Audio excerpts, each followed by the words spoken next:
Talk, a voice on the line I hear, coming through Geocache Talk. Embark on a breathtaking 12-night journey through Scandinavia with the Worldwide Cache Cruise, starting from the enchanting city of Amsterdam. With the Worldwide Cache Cruise, we are not just taking a vacation. We are geocaching and collecting experiences that will last a lifetime. A stunning symbol of adventure, community, and storytelling. Its bold design shines with vibrant colors and a cool retro look. It's more than just a coin. It's a badge of geocaching passion. You can be part of the journey by supporting Geocache Talk on Patreon. Your patronage helps create inspiring shows, grow the community, and keep the adventure going. Join the network at patreon.com/geocache talk. Have you subscribed to FTF Magazine yet? FTF Magazine is the #1 geocaching magazine available. It is a quarterly magazine that you can be part of. Subscribing is easy. Just visit FTF's website, ftfgeo.com. Don't miss out and subscribe today. Calling all geocachers. At artedcrafted.com, we create unique apparel designed by geocachers for geocachers. From custom t-shirts to personalized mugs, our gear lets you express your passion. Stand out at your next event with artedcrafted.com. artedcrafted.com. Gear up for your next geocaching adventure. Big thanks to our new patrons, Caching Karma, returning patron Soccer Kicks, Gundark 2000, and Nesmuk. Thank you to all our patrons for keeping all of our various shows on the air. Let me bring in my co-hosts, Memphis Mafia, and the Pizza Ninja. Oh, yeah. Pizza all the time, guys. Apparently, yeah, he's no joke. He does eat pizza all the time. I don't know.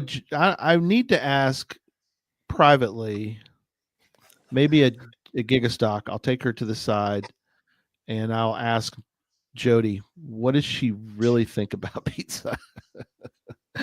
Jody loves pizza, Gary. Absolutely. Well, I know she does, but does she? Yeah. I mean, okay. All right. Yeah. I mean, who doesn't love pizza? I mean, really. Well, she's a sweetheart, so I just think she would put up with you. She puts up with you. So, I mean, that's alone is, Yeah, I mean, wow. that's something not everybody can do for sure, right? It's sort of like the CFO, puts up with Jesse. So, hey, I'm lucky, and don't tell her. Don't say anything. She's not in the chat room, so we're good. No, not there tonight. Okay. All right. Let's do a little bit of this.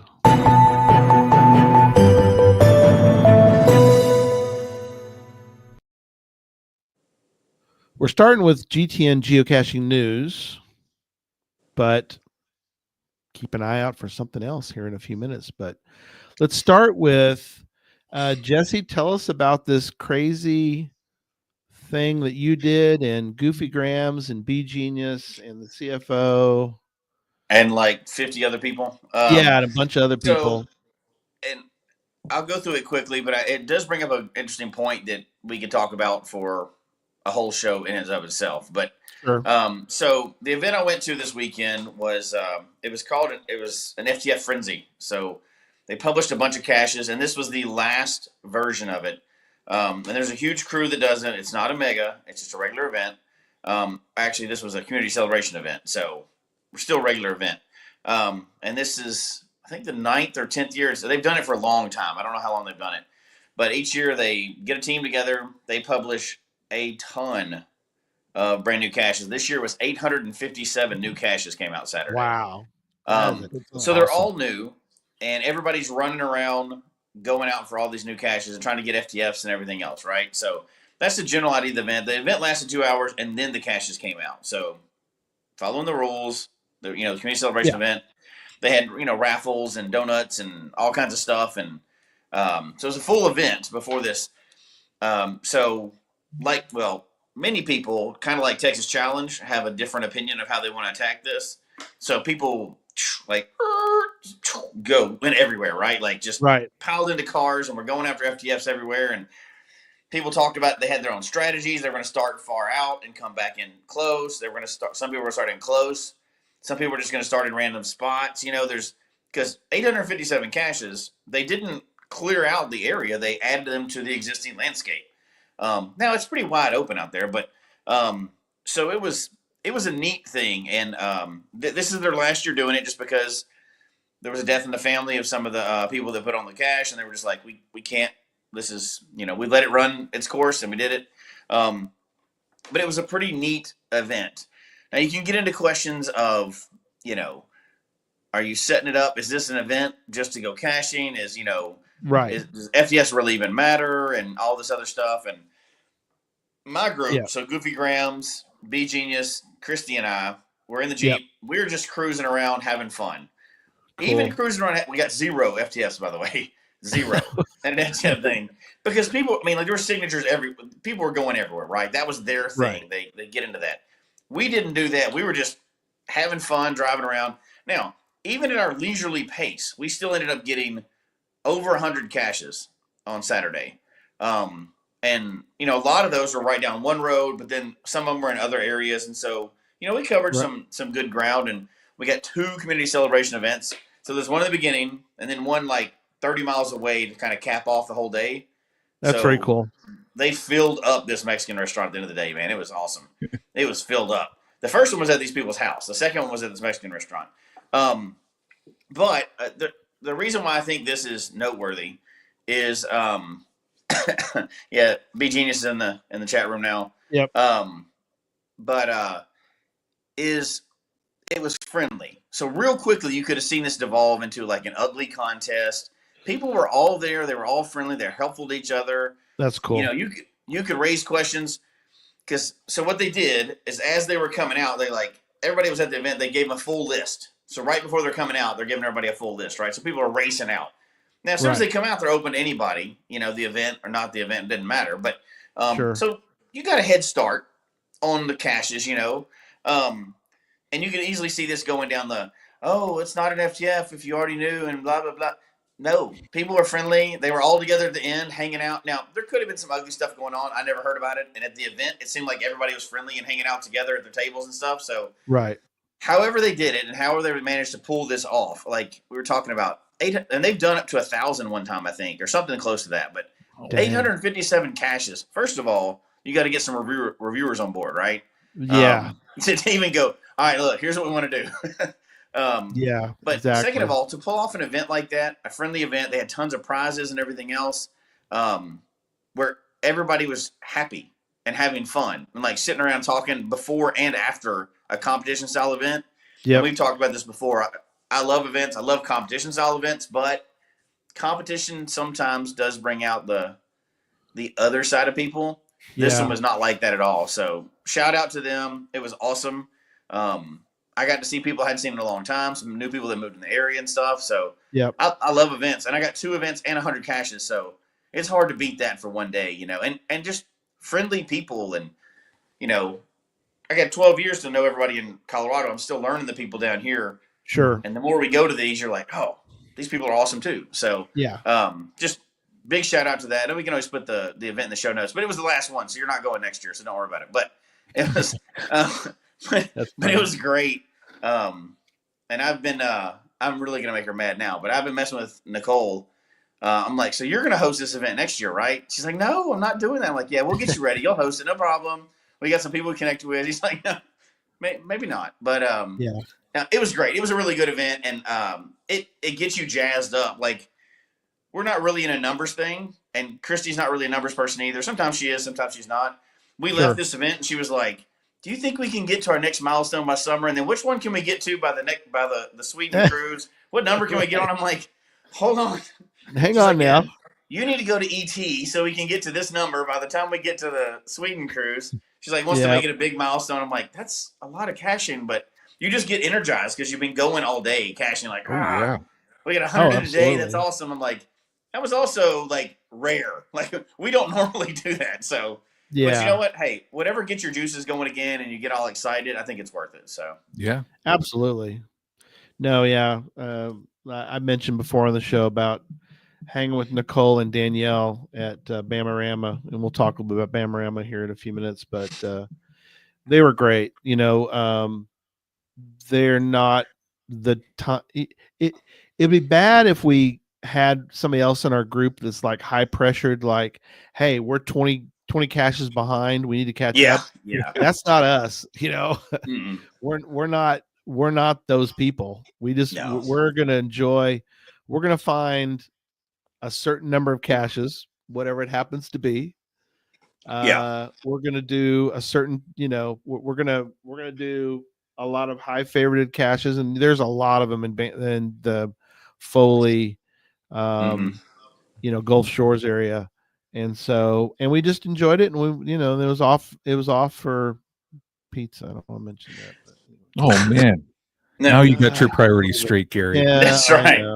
Yeah. Good grief. Did you have an actual discussion before you left out to make it fun? That's what we did Saturday. So we're like, we're going to group up, but what is everybody wanting to see? How long? Because Nicole busted out a story. She's like, yeah, last year or some previous year, she's like, right, I was here till after midnight. I didn't get home till like 2. I was like, whoa, hold on. Ooh. It's like, back up.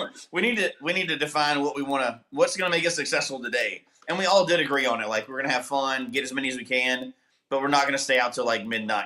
We're going to, there's a cutoff point, and we're going to be done. We're going to get our cars, get back to the next event.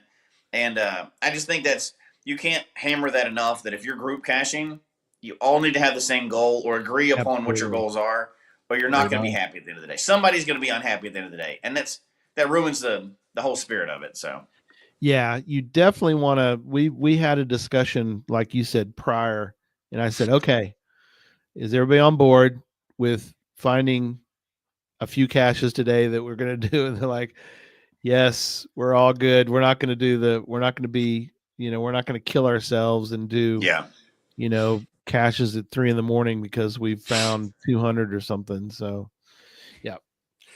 Cool. All right. Excellent. Appreciate your, I would say trip report, but your, it was a trip. It was 2 hours from a 4-hour round trip to get there. It was a trip report. You're right. Yeah. An event report. Mm-hmm. All right. We got something else here now.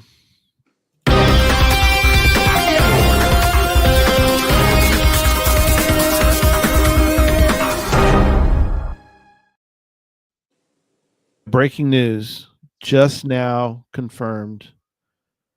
The Geocache Talk Network will be purchasing and then will be available for purchase Loop 4 Geocoins. Yeah. Nice. Big time. And we're purchasing Loop 3. So we ran out of Loop 3 and we ran out of Loop 2. Yeah. We ran out of 2. We ran out of 3. We're getting Loop 4s. We'll have all those available as soon as we can.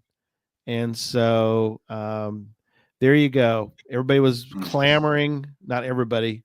Many cachers were clamoring about a Loop 4 coin, which I'm still wanting to see if these coins are going to sell at all. But we're going to take a risk.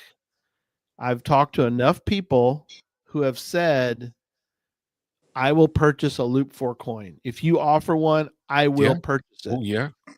I said, this from okay. a lot of people. Yeah. I think should be said here, this is kind of like the theory on challenges. Yeah. Like, you don't have to wait until you've done Loop 4 to buy it. No, right? Like, that's true. Because we're not going to run these forever. We're only running these for a very limited time for, certain people. Yeah. Like, sign your challenges ahead of time, right? Like, don't wait until after. They won't be gone. These will be gone afterwards. So if you're some of the few dozen people that happen to be riding with us on a little boat next summer and get that opportunity to finish this thing out, or at least get the key piece of it, I would get yours now if you're working toward that direction. Don't wait until then.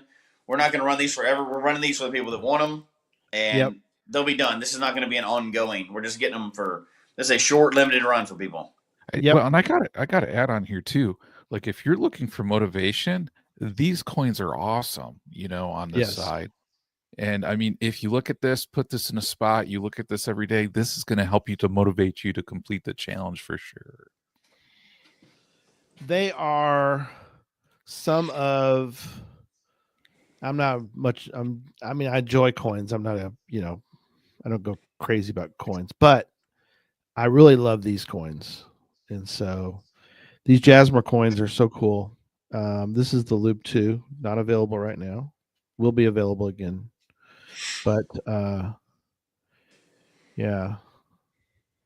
So there's the back side of it. It's cool. It's really cool. It's big, nice, thick coin there. So I can tell you this will be one of the displays that I have up, just like our Geocache Talk coins with the symbol on it. This will be one I have a display of four in a row of. Give you an idea how big the new coin is too, man. It's a big coin. Here's the hard part about displaying this Jasmer coin. The front is awesome, but the back is also awesome. So you don't have to, you know what I mean? Like, you put the back is so cool, and you can't just show the back because the front's the Jasmer part, but the back is like awesome looking.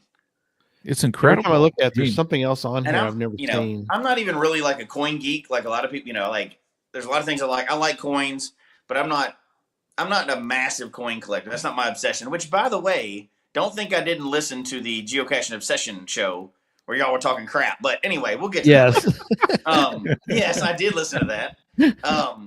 But this one is one of those that I struggle with because I don't know how to display it because it's such a good-looking coin on both sides. A lot of times you can pick one side and it's obvious. This one, I'm going to have to come up with some kind of display, maybe clear on both sides or something. Because I want to kind of have something where I can like stand them up or something, I guess. That'd be a clever idea. Yeah. Yeah.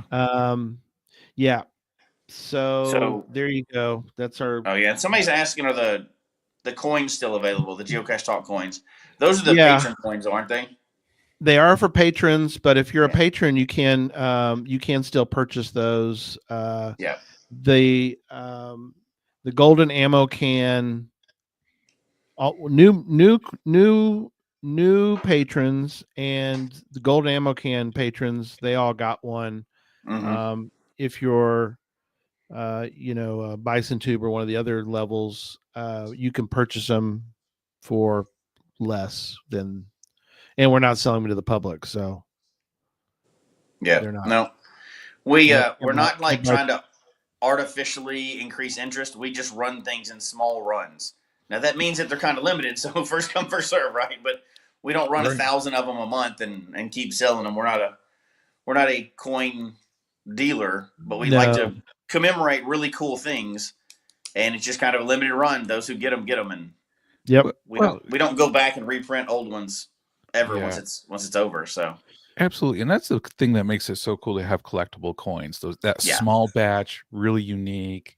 Mm-hmm. There's not like 1,000. You gotta love them. Gotta love them.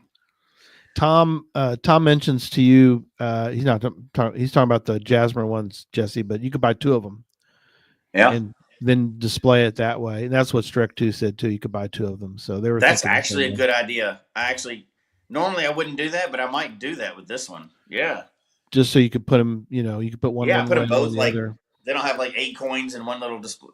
Ooh, Yeah. I like that idea. That's not a bad idea at all. Because they're not very, they're not. No, for a cool like hang on the wall decoration, that's a huge accomplishment. Even Jasmer 1 is a huge accomplishment, but it is. If you've really dedicated some time, and I'm not talking about just me, I'm talking about everybody, right? Like if you've gone through the loops of that, you've dedicated some time and found some awesome caches. You've traveled to do that. Like you set aside. Yes. So that's something you commemorate and put on the wall. Like that's probably the one I'll be the most proud of, assuming I get there all the way, which I'm going to get there one day, but assuming I get there, I think that'll be the challenge I'm most proud of. I agree. John, you've got a couple news items we'll let you get to. Yes. So guys, Cache Event Madness has come to a conclusion. So thank you to everybody who voted in Cache Event Madness. And for those not familiar with Cache Event Madness, we took all the big events in North America and asked the question, what event excites you the most? Now the final votes are in, and the winner is here. And the winner is Geo Woodstock, is the event that excites people the most in North America in 2025. So No, I'm excited, guys. I don't know about you, but I want to give a big shout out because the event, and let's face it, like how can you compete with a Giga event? I mean, only 2 in the United States in that one. I mean, it's just like so incredible. But the event that came in second is Bamarama on that one. So, I mean, big, incredible shout out to Bamarama because that's an incredible accomplishment. Being the event that excites people the second most out of all the major events out there going on. So I know for me personally, I've heard a lot of great things about Bamarama over the years. Yep. I got to get on my radar to then attend Bamarama, guys. After this one, this just like drives it home for me, Yeah.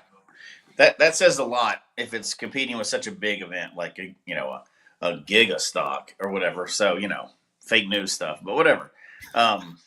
Still haven't seen what happened, so I don't believe it. But that's for Bamarama to come in second to that is pretty good. I mean, that's great. That's a lot.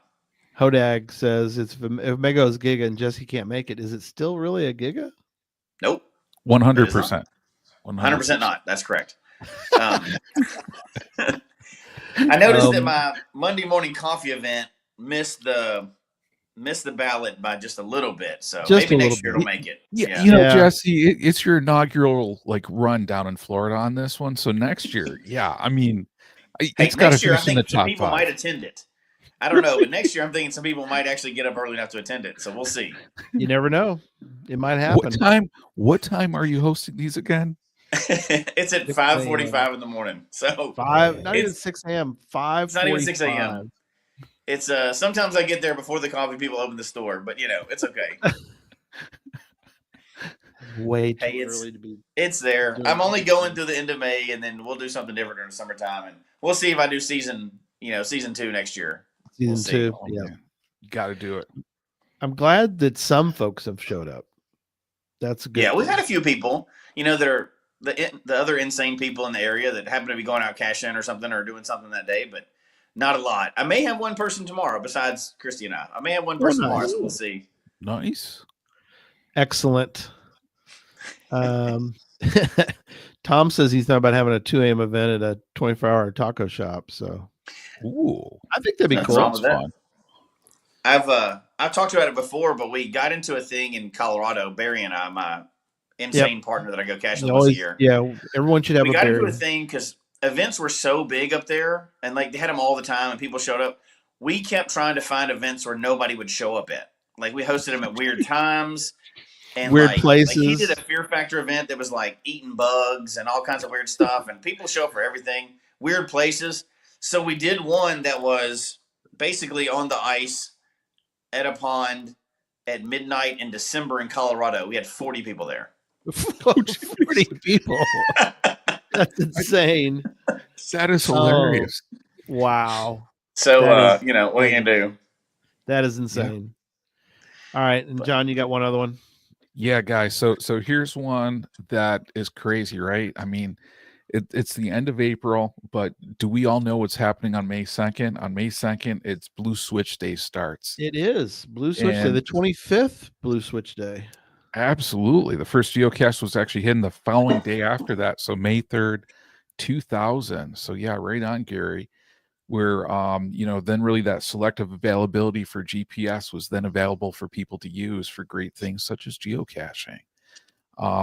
On here, the big thing we want to let folks know this year, if you didn't find out about it, there's actually 2 souvenirs because of the 25th. There's actually the Blue Switch Day Finder and the Blue Switch Day Hider. So for the Finder one, to earn the souvenir, you must find and log 1 geocache, attend 1 event, like you could go to Jesse's event, or complete an Adventure Lab location between May 2nd and May 4th.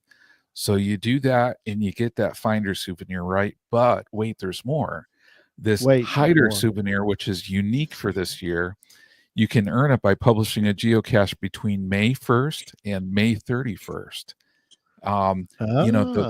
The bummer, though, and if you're Jesse on this one with his coffee events are not included on this one. Oh, that's too bad. Neither are Adventure Labs. So sorry, Jesse, if you're looking for a Hider souvenir that way.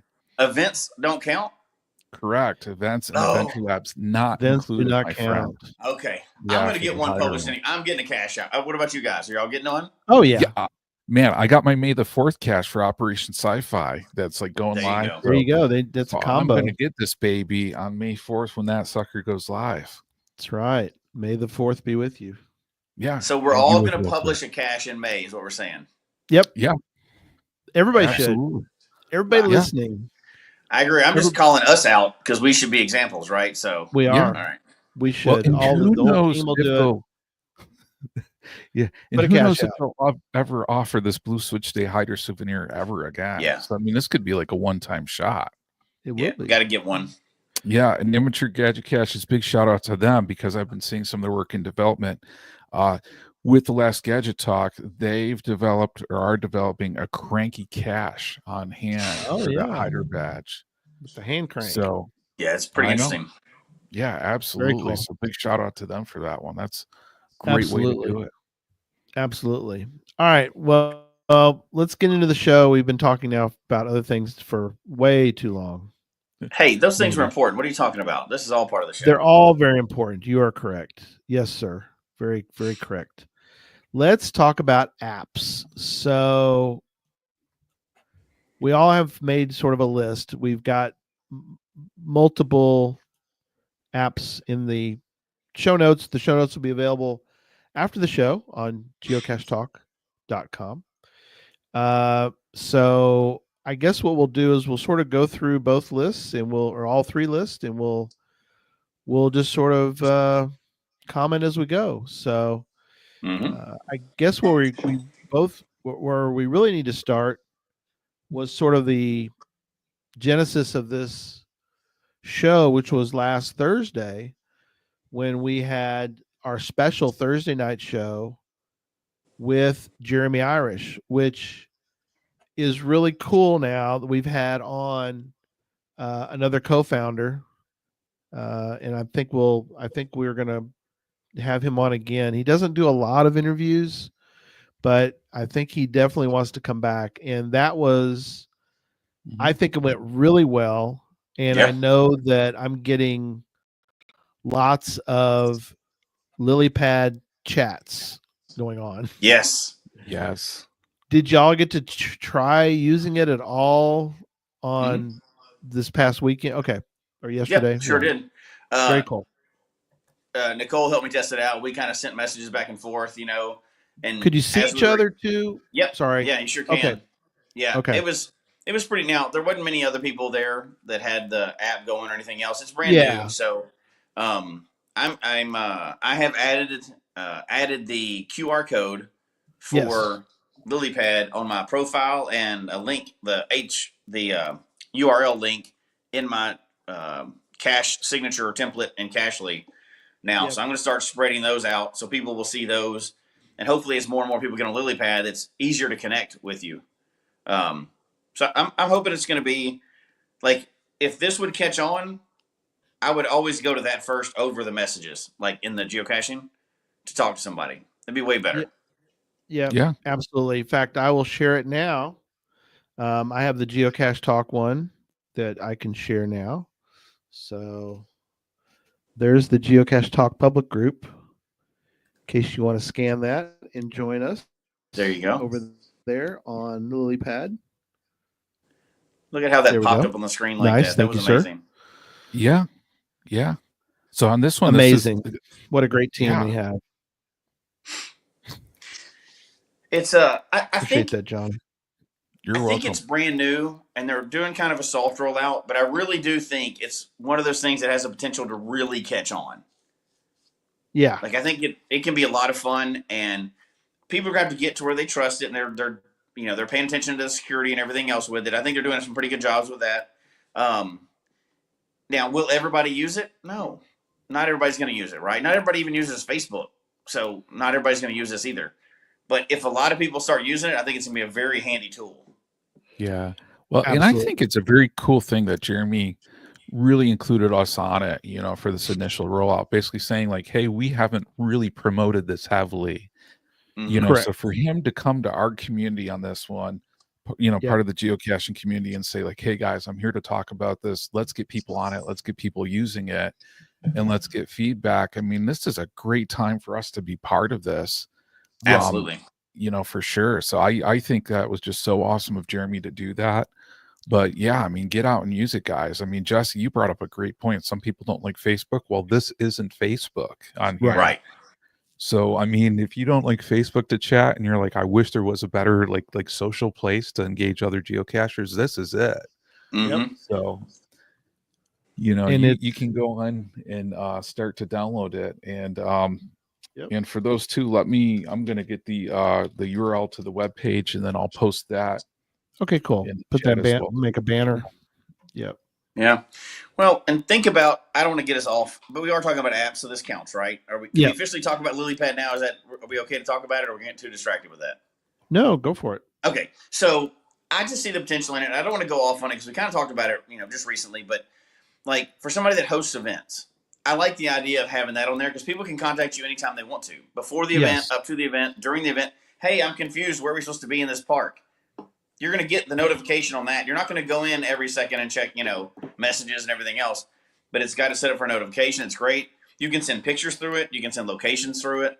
I think it's a streamlined way of messaging. They've always kind of struggled, and I don't mean this as a knock on HQ, right? But that's always been one of the things they've kind of struggled with, seamlessly integrating messaging. Yeah. Like you had you had the Google, the email, and you had the message system. But there's never been a really good seamless way to do that, and none of that takes into the GPS, aspect of the game. Absolutely. So like CETOs and all these other things, and even fun things you could do at an event because it's such a live environment with that. You can play games and raffles and all kinds of stuff. Hey, sign up for this. We're doing it this way. So I'm excited about that, and events are kind of where we're getting really back into going to events and hosting events. Right. So I see the potential with this in events almost more than anything else, other than like John mentioned, like, hey, I'm in a new area. Anybody want to go caching? I'm definitely going to use that wherever as it spreads and I get into a new area. That's going to be fun. But I see the potential for me personally. I see it for events just almost as much as anything. Well, that's something too. We're gonna try it out. John and I are going to be somewhere, wherever we're going to be for a little while. Mm-hmm. Probably at dinner sometime. We're going to just put a note out and say, if you can figure out where we're at, come find us, and we'll hand you a coin or something, and we'll give you a prize. And I think that'd be fun. That's a fun experiment. Yeah, I'm so excited for that. I really am. And then we can move around. That'd be funny if we're like, but you better keep track because we might be on the run. Running down the street, like, no, they move. They're on the move. Where are they going? Right. So, and then they see Gary and I split in two different vehicles. You got to find both of them. That's right. Yeah. You can only find, you got to find both at the same time. You got to get us both together. No, it'll be fun. So, all right. How about, let me mention briefly about one of my favorites, and that is Cache Tour.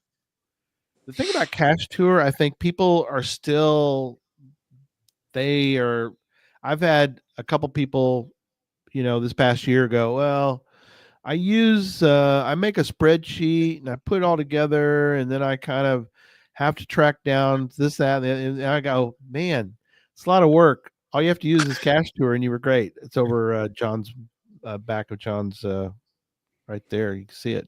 You can point to it, John, right behind you. Right there. No, right there. Good job. Right there. No, you hit it right. There you go. You hit it right so there. Good. Right there. Absolutely. Cache Tour. So Cache Tour they have an app. It might seem complicated. There's Cache Tour next to my LilyPad and my geocaching app, and eventually I will get to that in a minute. And Compass. Cachely is on the front page, by the way, in case you were wondering where my Cachely is, but we'll get to that in a minute.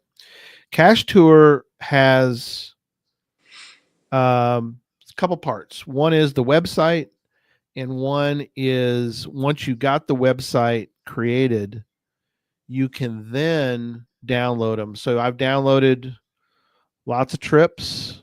Mm-hmm. I've also got sub trips going on. I've got Gigastock on Wednesday, Gigastock on Thursday, Gigastock on Friday. I have even a Gigastock Plan B that we're working on that John and I are looking at. But I've also got Sweden trip. I've already got a day set aside, or I started to build a day for Skagen because I want to be able to figure out. And it's got a map. There's the map of all the caches that we're going to find in Skagen. So, in case you're wondering, you can do lots of cool stuff with it. Look at all those caches we're going to find. All that in one day, man, all over the place. Look at all the earth caches on the top of Denmark. That is awesome. Anyway, Wow. enough about that. So, cache tour. We have shows on it. Go back through our menu and find our shows on Cache Tour. Get up to speed and use it. You will love Cache Tour. It's phone agnostic, so you can do iOS or Android or any of that kind of stuff. So, all right. Next one I want to mention is, and I want to mention a few of these together because they all kind of fall into the same boat. So, Cachly, Yep. the geocaching app, Geo O Goo, however you Geogo? Is that how you say it? Geo I'm sorry, No. I don't know. I don't know. No, That's not right. Geogo is the way I've always heard it. I think. That's what I've heard everybody say. Sounds And right. don't forget CGO. And Yep. well, I was getting to that. CGO Okay. and GC Droid. Yeah. Like GO G-O. is how G-O. I say it. GO. no. I always call it goo, just to make it funny. But anyway, that's a very popular one for the Android, along with GC Droid and CGO. From the iOS side, we've got, we do Cachly, and a lot of people use the geocaching app. It's All right. fine, but go ahead. We're being positive, right? So I'm going to say they're all in the same boat, but they're being pulled by Cachly. Because they are. for my personal use, I know a lot of people that use CGO. We used it this weekend, and GeoGo or Geo, however you say it. Even CGO and some other ones, and the geocaching app. For me, there's that one, and then there's everything else. I have trained myself so much on Cachly now, I would stumble trying to use a brand new app. Like I agree. It's so, and I know and again, I'm not talking, throwing shade on any of those other apps. This is what I've trained myself on. So it would be you forget how much you train yourself on one app, and then all these other apps are out there I haven't seen any one that does enough to make me go, maybe I'll put down Cachly for a little while. No, I haven't seen that yet. So Yeah. No. Well, and I think it's tricky right now because with treasures, right? Treasures in the official geocaching app, treasures are not in Cachly. Will they be in Cachly? Who knows? Maybe. But I know I hear what you're saying, Jesse, because I feel like I'm like now I'm an official geocaching app and Cachly. And it's kind of like almost like a situational type of thing at times. There's treasures is not enough to make me switch right now. No. If they advance it in the future, here's the thing: they're good partners with Nick, right? They have a good relationship. If the token exists at all, they're going to have it. They're going to allow him to put those in the app. Yes, I can't imagine they wouldn't. Right now, again, they're too friendly. I've said this before. It's a good thing they're running HQ and not me. I'd have all the stuff in my basket. I wouldn't let anybody other apps do anything. I'd be like, no, you can't have none of this. But HQ is too nice. They let everybody, they want everybody to have the, equal footing and all that other stuff. So I suspect that'll be out. The treasures will be out as they advance them and have tested them more. They'll let the partners, API partners, they'll let them have them. Yeah, I talked to Nick recently to do a show, and he said he's not quite ready yet to give the next version. Yeah. But we're going to have him on as soon as a new version is released for that. So now Jim's bringing awesome. Up Jim and Strict 2 are bringing up a good point, which is they are downloading GeoGo because of the embedded Where I Go feature for use at Geo Woodstock, and that's nice. That's key. Now, let me throw this hypothetical out at you guys, and I know how we all are on this. So let's say HQ decided to embed the Where I Go into their app and embed LilyPad into their app. Ooh. Ooh. No, I'm still. just throwing it out there. I mean, I'll use both, but yeah. Yeah. so now you're saying you use both, but I mean, there's no way you could not use that app at that point. HQ's app. I'm with you. I'm not giving up Cashly for anything because I love it. Not just because we're friends with Nick or anything else like that, but just I've learned how to use it. But it'd be a hard sell for me not to use a geocaching app if it had treasures, Where I Go player, and LilyPad in it. That would be woo. Now that would be the app. You could charge for that app. Yeah, that would be big. That's interesting, but I don't know. I mean, I kind of wonder though, do you really want one app for that? I mean, we already have Adventure Lab as a separate app as well too. Yeah, throw that in there too. You know? Well, and man. also the one that we were talking about before the show, because we're talking about these integrations. Yeah. But another one that comes up, it's not integrated. It is available. I want to show it, which is the Where I Go. The Where I Go app is now out there for iOS, and apparently there's one out there for Android. The one y'all talking about that it's now integrated. Yeah. But yeah. See, that should be in the. So here's the issue I have. Since we're talking about apps, right? And I still have the old Where I Go app in there too, which doesn't work. I need to delete it, I guess. Does it work at all, Jesse? Yeah, it still works. Okay. So here's the thing: the Geocaching HQ app. Put it all into stop. There's also a Waymarkly app, and there's too many other apps. Put it all into one. Like, I don't want to have 10 apps to play one game. I want to be able to play them all the games at one time. I don't understand why we're still doing that unless maybe. No, I don't understand why we're doing that. I don't get it. Mike says, I do wish there was an all-encompassing app for all these things. I hate balancing between 3, now 4 apps at events. Yeah. And they have done improvements on all those separate apps or whatever, but like shove them into one and it's all one game. I'd love to be able to, like, Adventure Labs are better now because you can do more than one adventure at the same time. So that was a huge improvement. Well, for app stuff. That's Cashly. I don't know if the Adventure Lab app, you can do it. An Adventure Lab app? Yeah, absolutely. Okay. They released that a while back. Nearby ones. Okay. Yeah. And we use it quite a bit. But again, they're improving all these apps separately. Just shove them all into one big, huge app. So that's everything in there. I do like if you're both geocaching and adventure labbing with Cashly, like I've talked about before when Super Nate and I were in Longview for Texas Challenge, we left open Cashly. We never opened the Adventure Lab, and we just bounced. Mm-hmm. Bounce. We just bounced.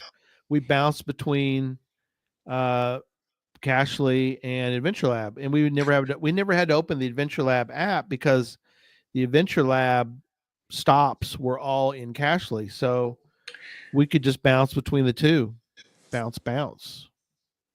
He would agree. Bounce would agree. Bounce would agree, but you're still switching back and forth to be able to log them.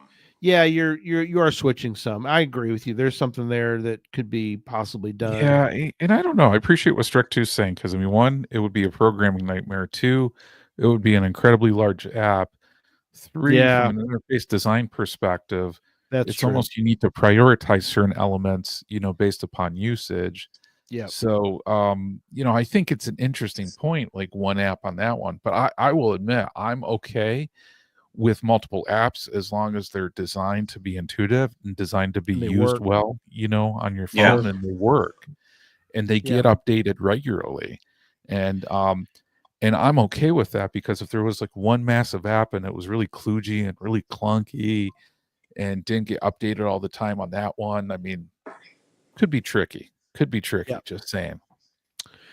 All right, so that was sort of my list, but also was part of y'all's list. So, John, which ones did I not cover that you'd like to talk about tonight? Well, I take it back. There was a couple more that were on there. I'll leave one of them off, but I will mention about Waymarkly. It's not a geocaching app, but it's out there. If you're a Yeah, it's Waymark adjacent. fan, It's there's owned by Geocaching. yep, Same profile account, so it's a Yep. geocaching app. it is. It's out there, Waymarkly. All right. But So you get an John, official smiley in your geocaching account. so Yeah. John, what are some of yours, and then we'll get to Jesse's here in a few minutes. So what are some of the ones you want to mention that we haven't talked about? Yeah, so I kind of chunk mine down differently when people look at the show notes, kind of like one's for finding, one's for hiding, Yeah. different ones for navigation, even offline puzzles and safety. So just a few to mention out because for me, I'm big on a hiding kick right now, and I kind of go like different phases where I'm like really into finding and really into hiding, and I find myself right now really into hiding. Right. Cashly, I got to give a big shout out to on that one because I mean, Cashly, you can actually see like circles around the apps, around the geocache locations that tell you where you cannot hide caches. And Right. that function in Cashly, I use all the time when I'm hiding caches on that one. One I use, and it's not geocaching, but I use it to keep track of all my data for like all my hides is Dropbox. I'm a Dropbox user. I have been for a long time. That's where I keep all my pictures, anything in there. So if somebody messages me and says like, "Hey, I'm trying to find your cache. Is there any hint you can give me?" I'm going into Dropbox on my phone, getting those pictures, getting everything else, helping people get through that. Right. Because at least for me as a cache hider, I want my caches to be found. I don't want to make like caches that are never found on that one. Sure. So Dropbox is a big tool for me to do that so I can have access to that data. One from a hiding perspective, and I know it's on Jesse's list, a little bit of a different version, but Onyx Hunt on here. So the big thing, you know, on that one, and I discovered this through actually using this for trail purposes and other people doing trails, is the question comes up a lot of times like whose land is whose? Is it public land? Is it like private land? And you know, and I'll admit it, you know, I don't know if everybody wants to admit this. I've hidden a cache on land that wasn't the landowner I thought it was originally. Sure. And I've made that mistake, you know, I've corrected it. I've archived that one. It wasn't intentional. It was just one of those things where I took a look Right. in the field and I thought it was in one spot and it was not. Apps like Onyx Hunt, the good news is, you know, they'll tell you those property lines. You know, there is a subscription to that, so that is a little bit of a con, but I'm sure there's probably some other tools out there for helping to identify whose land is whose. Yeah. Sometimes you need that though. I mean, in your case, you know, being a trails guy, you kind of, Yeah. you know, it's worth the investment. Like Cashly, it's worth the investment. So Yeah. And I'll say with trails all the time, there's sometimes confusion people where it's just like they think certain things is their property, it's actually your property, and you're having to work through that and negotiate Right. that, you know. Gotcha. So you know, to that one, that's a very, very, very important one for what I'm doing on that Right. side, both for trails and for caching. A few others I just want to shout out for like navigation on this one. The Yeah. Compass app, you know, I know Gary and I were talking a while ago, is the Compass app, especially for slick, man. altitude. It's pretty Yeah, slick. like if you have to go to one location and get your altitude and then go to another location, get another altitude, There it is. Pretty that slick. Compass app like helps you out, you know. Yep. There I'm And at Greenville. that's one. I mean, it's not in the geocaching app, you know. That Compass app is on your phone, you know, use it for those purposes for sure. It's slick. It's great. Yeah. Yep. Yeah. I mean, it's easy to use. It gives you coordinates. It gives you direction. Used a lot for puzzles. You know, where you gotta do like a projection, you're saying? do a projection point. You know, if you need the elevation, there's sometimes when you have to have your elevation for a puzzle. Absolutely. You have to go to a certain spot, and you're like, "What is the elevation?" Put it in, your checker and see if you're right, and it'll give you more information. So that's big. So, real quickly, since you're talking about navigation, I did want to mention if y'all have a app you want us to mention tonight, definitely put it in the chat Yeah. room. But Scott Yes. mentioned about one called On Average, which is the best. He says that his comment was it's the best phone app for getting coordinates. So thank you, very Scott, for adding that one. So On Average, maybe I don't know if there's an Android version of it. Maybe some of these have various versions, but Mm-hmm. he's mentioning On Average when you're talking about some of that already, John. So all right, keep going. Sorry. Yeah, and that's the thing. I think put out the app because I mean, like, how many times you're at events talking to people about apps, and you get that one and you try it out, and you're like, "That's awesome." Yeah. One I want to mention too for navigation, of course, being like hiking oriented, is Hiking Project app, where that Okay. will actually show you a lot of the hiking trails around. So Is if it just called Hiking Project, John? yeah, Hiking Project. Okay. So you can find it, and on that one, like a lot of times, like you're looking for caches, maybe that geocaching.com like map and app, maybe they show you those trails, but maybe those aren't the latest on there. So if you go to Oh, okay. Hiking Project, sometimes you're going to find those trails where, you know, and let's face it, we've all done it where we've like bushwhacked to a cache, and then once we've gotten to that location, we see the trail yeah. and we're like, oh, the trail's Oh, yeah. right there. Oh, you look, know? there's a trail. Right after your legs are like bleeding and everything else, you're Yes. going through like Mhm. triggers, you know. Oh, we've all Um, done that. Yeah. Oh, yeah. So look at Hiking Project. I know there's a whole bunch of other hiking trail ones out there too. But I Mhm. think Yeah. those are really good on there as well. And Oh just one yeah. We could oh, go definitely go ahead, down Gary. that. Well, I would say we could go down that rabbit trail quite a bit. There are Oh, a yeah. lot of great ones. Yeah.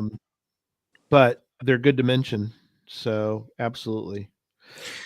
Yeah. You Do want to you go on? use, John, on the Yeah, go- same subject? Do you ever use All Trails?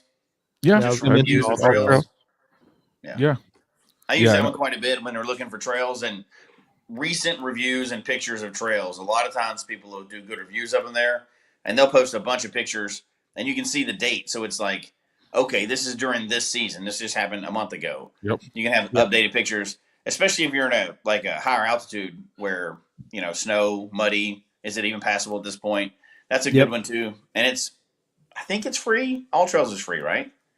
I think it used to be. I don't know if it still is. That would be a good Oh, one to I've got double it.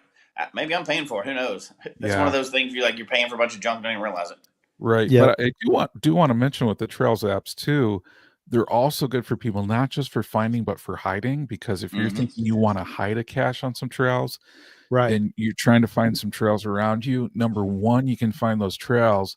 Right. Number two, they usually show the trail organization Oh. who oversees those Mhm. trails. So if you need to reach out to some folks and saying like, okay, I want to hide a cache here, I just found your trails.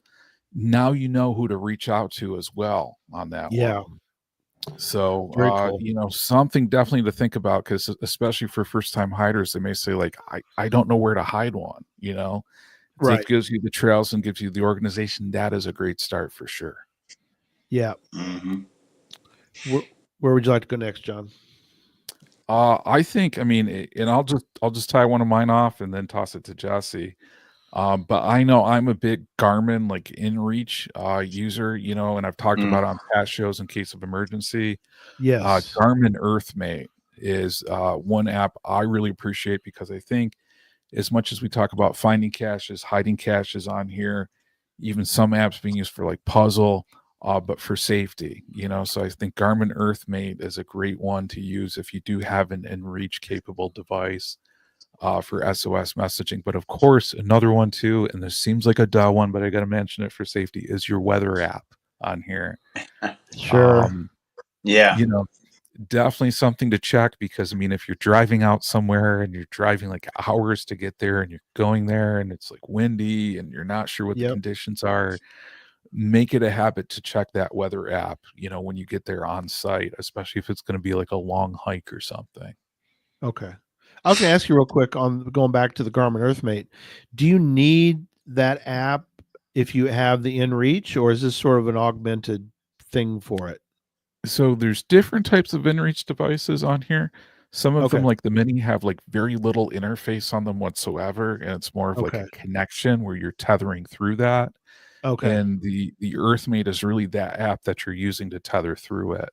Oh, okay. So onto that, you can send messages, you can check your weather conditions, especially Sure. if you're in an area without cellular data. Yeah. And you can look at maps too on that one. Okay, cool. So that's a very powerful feature of it. Yes, especially if you're in places like you said they have no service and you're going to be away from civilization for a while. Yeah. It's always good to have something like that because sadly many people have lost their lives out there because they just thought they were close to where they get lost Yeah. and they don't have any way to contact anyone. Absolutely. And very sadly, there's people who are just, I think it's just over this hill. I'll be, and they don't. They're out in the middle of, they're going the wrong way, and they need to be able to reach out and contact someone. So Yeah, and Strict too, there is a subscription for it. And like today, I'll use it as example. We were freestyling where we were down in the Allegheny National Forest and we had data connection, and then we went just like 10th of a mile down the road and nothing on there. So certainly we could use this if needed. Yeah, like much of Alaska. Scott's exactly right. Absolutely. Yeah, it's tough to get lost. It's tough to get lost in Alaska. So, oh yeah, that's a good one too, Nels. Thanks. GC Wizard. Yeah, GC Wizard. And that's and we're gonna turn it over to Jesse, but that's one that reminds me of an app that I think is really good. I don't know, Jesse, if you use or mentioned. I think you got one on your list. I don't know if we're the same. I've got one called Cachely Toolbox. Cache Toolbox. it's probably the same thing. Geocacher's Toolbox is. I've had it for a long, long time. Okay. It's the one next to Metaverse. No, I think that's a little different, but pretty close to the same thing. There's a couple different versions of those. It's nice on this one, and I'll let you go. I'll let you do yours, just because it's got different ways to do. Like if you're like, oh, I don't want to, I'm messing with different versions of a like, oh, I don't want that version of your coordinates. Can you give me a different version? It's like, yeah, it's fine. And so it does do that. It'll give you different coordinate. Yeah, I've got a similar one. Mine is called Geocaching Toolbox, and I've had it for a long time, and I think it's almost the same as that app. So either one of those type apps that are out there. Sure. But it'll convert coordinates, it'll do projections, it'll do distance and bearing, the two lines of circles overlapping. There's a bunch of it'll decrypt a few things in it, and it'll do like Roman numerals. It's an old one, but yeah, pretty much all the same things there. So projections, Roman numerals, temperatures. Yeah, and that looks like an updated version of what I have. But yeah, Geocacher's Toolbox, Geocaching Toolbox, Cache Toolbox. Those are all pretty similar. Rotations, really cool. Yeah, very helpful. That's a really good one to have too if you're out in the field and end up in a puzzle that you didn't realize you were going to be doing. Yep. And calculations. Of course, you can go online and do a lot of those things, but if you can open your app that you're used to and pop a few of those things real quick, it does speed it up. That's a good one. I've had my version of that one for years and years. I use it mainly for distance and bearing, projecting points. Yeah. That's what I've used it mostly for. I found a bunch of those caches over the years. So that's my go-to for that one. Very cool. I use a different version of the one you've got, John. I use Onyx for off-road. I think it's the exact same company. We're talking about the same app. It's just a different version. I use it for like jeeping, but I end up using it besides just off-roading because it's got property boundaries and everything else, and it's got a lot more trails than most other maps I've seen. So when I'm doing jeeping trails or hiking trails, I'll often go to that one when Cachely and Google and all the other apps and stuff, the other hiking apps don't have it. I found off-road trails, and I mean more away from town trails in that than I've found in any other app. So mine is, I'm sure it's the same thing, except for mine has Jeep information in it too. But it's the same company, so pretty good version of it. I love that app. It does cost a little bit. I don't know what it costs, but it's come in very handy when we've gotten way out afar from civilization, and none of their other maps were doing any good, and that one was still working. Sure. So Yeah. it Very must cool. pull low data, or it offloads its maps pretty good, because I've been able to use it when I couldn't even use some of the other ones with really low service. So Right. that's a good one. The I was going to mention one that I know, John, you talked about too, and we kind of assume that everybody knows everything. When it comes to geocaching, like you've seen a bolt, you assume everybody's seen a fake bolt, right? Sure. You've seen one kind of puzzle, you're like, well, of course everybody's seen that by now because I saw it. So what 3 words is the one I'm talking about? And we assume Love it. everybody has seen that. And you automatically, if you see 3 words or 3 lines, the 3 slashes, is it the backwards leaning? Which one is that one? I forget which one that's called, but the 3 lines. Remember, yeah. I know there's a name for it. I can't think of it, but we automatically think what 3 words, right? So that app is out there, and without getting the long story of it, it's not made for geocaching. It's existed totally outside of geocaching. Geocachers use it for puzzles, but it's a pretty cool, neat app. There's tons of information out there about it, but if you see 3 random words in your puzzle, it's good chance it's going to be a what 3 words deal. Yep. And that'll take you to a 3x3 square everywhere in the world based on 3 words. So it's a pretty neat deal. And other places like emergency services use it in not this country, but in other countries, they use it for lost hikers. Because sometimes when people are stressed and everything else, they mess up numbers for GPS, but they can generally get these words out and understandable better. So some other services that, when you dial 999 instead of 911, some of those services, they use this as part of their emergency response. Yeah. No, So it's a legit thing. Yeah, and these are big because I know we had a trail meeting the other day and we were kind of talking about emergency and safety things. Not all trailheads actually have a 911 available address. What trail organizations should do is they should work with their local sheriff department to actually get those registered so that they have that address, both for dispatching safety and navigation. But if you're off the road on this one or on a trail, you can give 3 words where they've mapped the whole entire globe on this one. And I don't know about you, Jesse, but one of the things I do sometimes when I hide caches, I bring up the What 3 Words app and I see if there's really cool words. And if there's really cool words, I'm like, man, maybe this is going to be a What 3 Words puzzle. Yeah, you're going to sneak it in there. Even if you don't, you sneak it in there somewhere, right? Slide it in. I think it's hilarious. It is funny. I have looked at a lot of locations on there, oh, there's my old house. That was, chocolate, donut, strawberry. Look at that. That's awesome. I never knew that, It's something crazy. But yes, I've played too much in that app, even if it's not for puzzles. And even looked around okay, I want to hide it here, but what 3 words are close to this? So if there's something really good, you're like, oh, I gotta use that one. Yep. Yeah. Now that's we assume that everybody has seen them, but not everybody's seen every type of puzzle, right? They're common in some areas, not in others. And so 3 words, what 3 words? That's a fun app to do. You could use it to give people clues, even if it's not a puzzle cache. There's a lot of things you could do with it, and it maps to everywhere. So everywhere in the world it maps to. So it's a pretty neat, fun app. I like it, and it's just fun to play with too. I've driven down the street and I'm hitting the button like, boop. Oh, we changed. Now we're in this one. Now we're in this one. I've played with it a lot before to see if it'll catch up, but I don't know why it's fascinating, but I have no idea what the algorithm is for that, but they got some money there, man. I don't, if you could crack it, you could probably, you'd probably get in trouble for that, but that's a good one. So I've got one more app I'm going to bring up, and this is likely to make people mad. So I'm going to bring this app up, but it's an app. It's on my phone. Many people use it for geocaching, but it's not a geocaching app.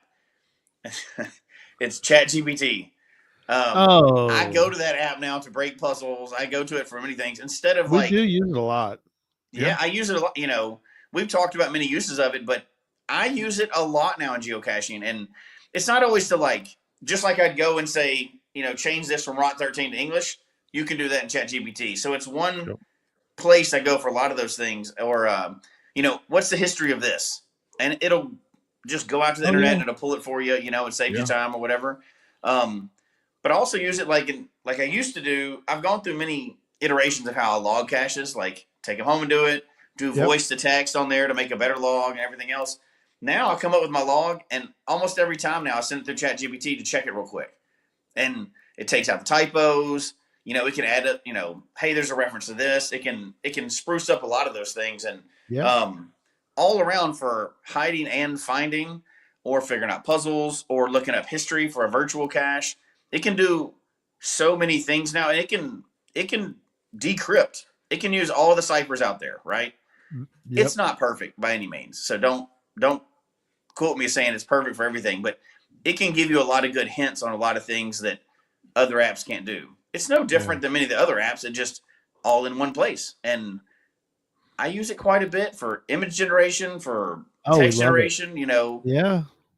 I mean, like I don't know if we talked about it, but like if you're sending in a new cache, feel free to run it through there real quick. The note that you're going to send a reviewer, it's pretty successful because it can bounce against all the rules and everything else because they're out there publicly available. And we forget sometimes because we've done so many caches, we shortcut a lot of that.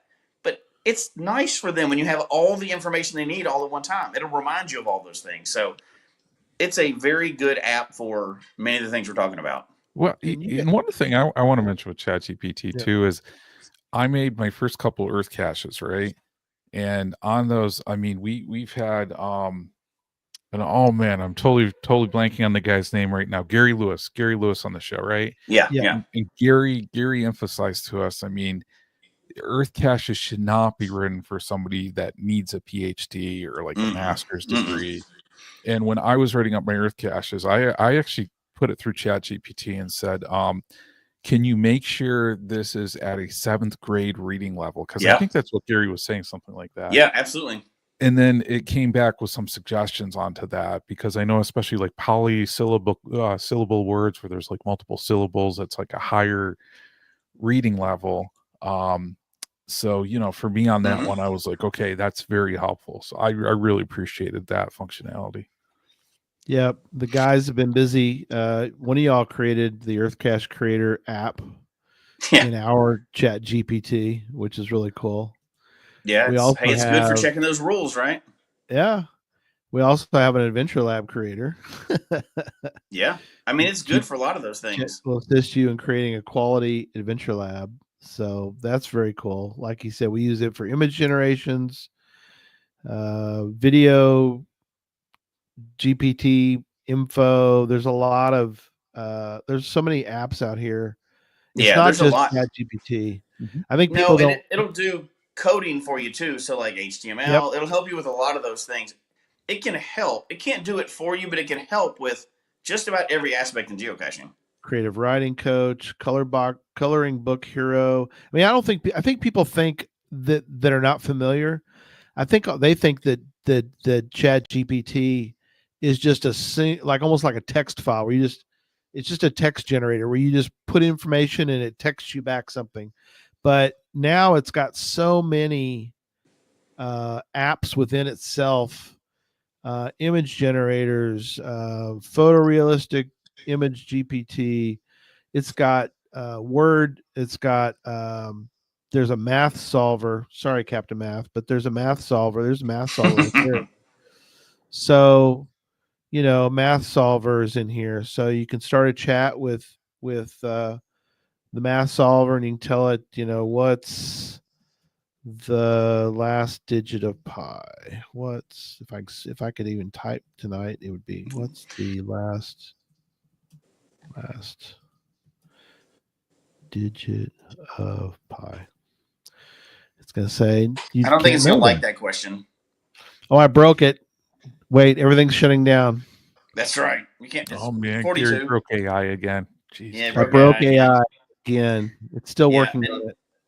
But I think the point to say, with a lot of people say it too, but ChatGPT is a tool. Don't try to use it to replace your brains. Right. It's a tool that can enhance what you're doing, just like spell check or using multiple ways to get your coordinates. It's one of the tools that you use to go with what you're doing. It's not going to do everything for you. You can't just plug a geocaching puzzle in there, every geocaching puzzle in there, and it'll spit out an answer for you. It can do a cipher. If you know what you're looking for, you can ask it a question, but you can't just go solve GC 1 2 3 4 5 for me. It's not going to do that. It's a tool just like any of these other apps we're talking about, but it's a valuable tool. Yeah. Yes, Houston, Texas Dave, it will write you a 2,000 word log for your geocaching find. Yes. But However, yeah, go ahead. You can do try to that do by that on one hand of too, mine, I'm right? going to delete it. Yeah. I'm just telling you right Yes. Make now. sure you edit it. Yeah. It can't do anything that you can't do, right? Like you can write a 2,000 word log. You can do all those things. It can help you do those things, but you don't want it to replace what you have done. You want it to be able to help you or augment what you're doing. Yeah, I like Scott's comment. He wants to use ChatGPT to make a puzzle that can't be solved by ChatGPT. Yeah, good luck with that one. That's a good prompt to put in. I don't know. That would be an interesting dilemma. Can you create something? It's like can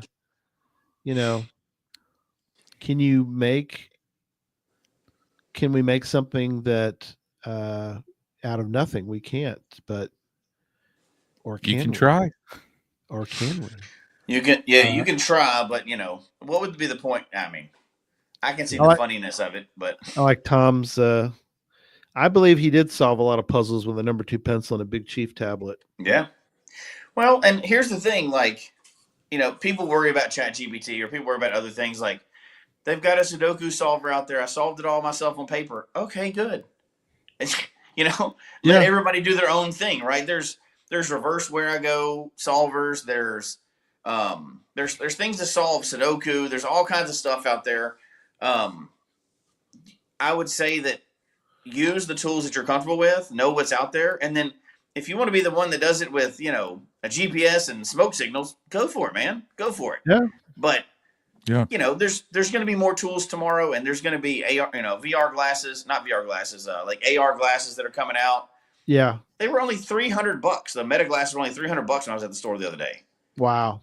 That's reachable, right? Like, I'm not saying go buy them, but I'm saying that's going to be a tool, like a heads-up display of stuff that's coming up too. And everybody's going to be able to do their own thing, their own way, but there's many things out there available, and you find out what works for you personally.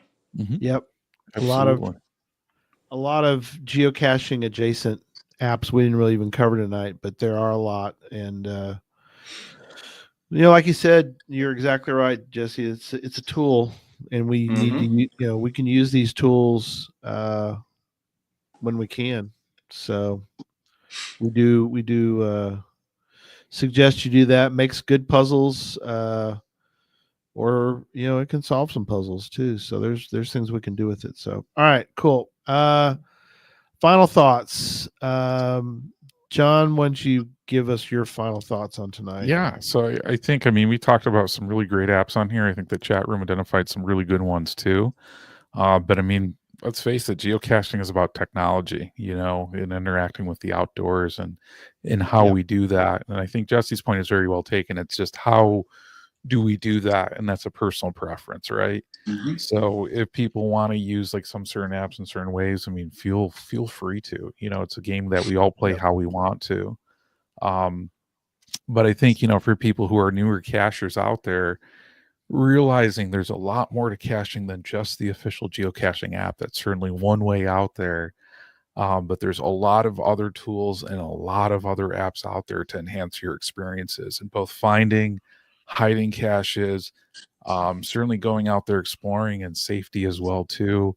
And I know we could probably have talked for like a long time. Even about some of the boondocking apps of where to find stuff if you go on a trip.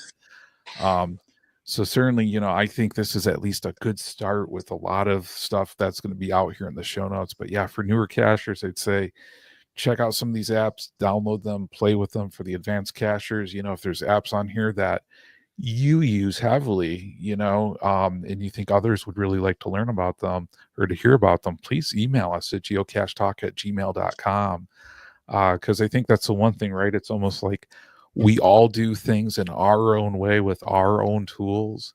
And then sometimes it's tricky then to break that and to do something different. But when somebody's like, check this out, this is cool, this is awesome, this really helps. I think that is a really good way to share that knowledge with others on that one. So feel free to share those apps. But yeah, thank you everybody for tuning in tonight for sure. Yep. Jesse? Yeah, so John hit on a lot of the points I would want to say too. geocaching is a high-tech scavenger hunt, right? High-tech real-world scavenger hunt. Well, when that phrase was actually coined, high-tech means something different than it does now. It's different. It evolves. And we talked about this before.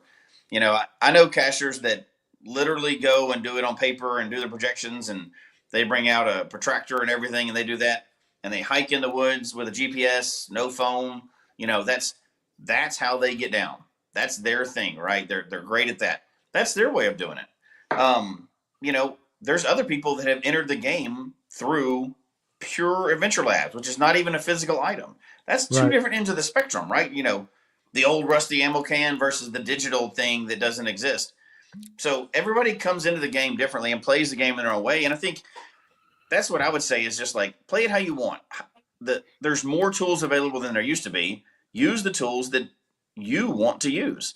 You don't have to use ChatGPT. You don't have to, you go and solve every Sudoku and Jiggity? Yes, Jiggity. You knew what I was going to say. Solve this. There's a solver for that. But you don't have to use that. Go solve them all yourself. You know what I mean? You can print out the location and MapQuest directions on paper and go find them if you want to. You can go old school with it. But I think if you're open to new experiences, there's a lot of tools out there and apps that are just really good and available. And don't just think just Cachly, right? Don't just think just, Adventure Lab app. Altimeters, compasses, you never know what your caching, everybody's caching style is different, like we're talking about. You may be up in the mountains, you may be in the city. Try different apps for different things. If you're out on trails, you need different apps than if you're in the middle of town all the time, right? You may need the bus schedule. That may be the best app you use for geocaching. It can be anything. So I guess think a little laterally, don't just think under the geocaching category. There's a lot of other applications out there that can really help your game and enhance what you're doing. And I'm not saying cheating and solving puzzles faster. What I'm saying is really make the experience better for you because you have more access to more tools. So just keep your mind open. Look at a bunch of them. If you find awesome ones that are, especially that are not even geocaching adjacent, it's something totally different, but you think it can be shared, send it in. geocachetalk@gmail.com. We'll share them here, and it may be somebody's new favorite app. You never know until we share them, right? Exactly. Quick note, I am wearing our new Geocache Talk shirts. So there it is, the Geocache Talk Network. So pick you up a Geocache Talk Network shirt. Support us. We do share the profits on that with Arted Crafted. So you are helping, obviously, them, one of our major sponsors, but also you're helping us a little bit. So we do appreciate the partnership with Arted Crafted in there. And we have a puzzle talk coming up in, when is that? 2 weeks, right? Yeah, May 6th. No, so a week not from this Tuesday, but next Tuesday. Yep. Correct. Yeah. And you guys are going to talk about VR caching, right? Yeah, we're going to show people, and one benefit of being a patron is a lot of times we're going to give you some cool information first. So we did, Jesse and I did a show for our patrons about how to build a VR geocache a few weeks back. So they got that information first. So that was very cool. I know a number of them are building their VR geocache, but now we want to open this up further to people and do a podcast that's available to everyone on how to build a VR geocache. So this is one of those things, right? You say this and you may be like, this is crazy. I cannot build a VR geocache. Anyone can build a VR geocache. I guarantee you on that one. So, on to that one on Puzzle Talk. Tom and I are going to walk through on that one, and we're going to show you how to do it. So, right now, I think there's at least, around 3 VR geocaches out there in the world. Jesse has the first one in Florida on that side. Gundark 2000 has the first one down in South Carolina. I know there's a few other in development. But we really want to help people be creative. And like we were talking about, geocaching is a high-tech scavenger hunt. So we really want to embrace in that, but we want to help our community make VR geocaches. So I'm looking forward to it. I think it's going to be a lot of fun on that show. Excellent. Well, thanks everybody. We will see you next Sunday, and get out, try some of these apps, and we'll see where we go from here. All right. Good night, everybody. Okay. Good night, everyone.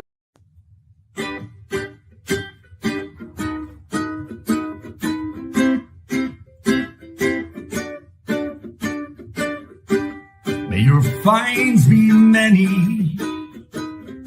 and your DNFs be few.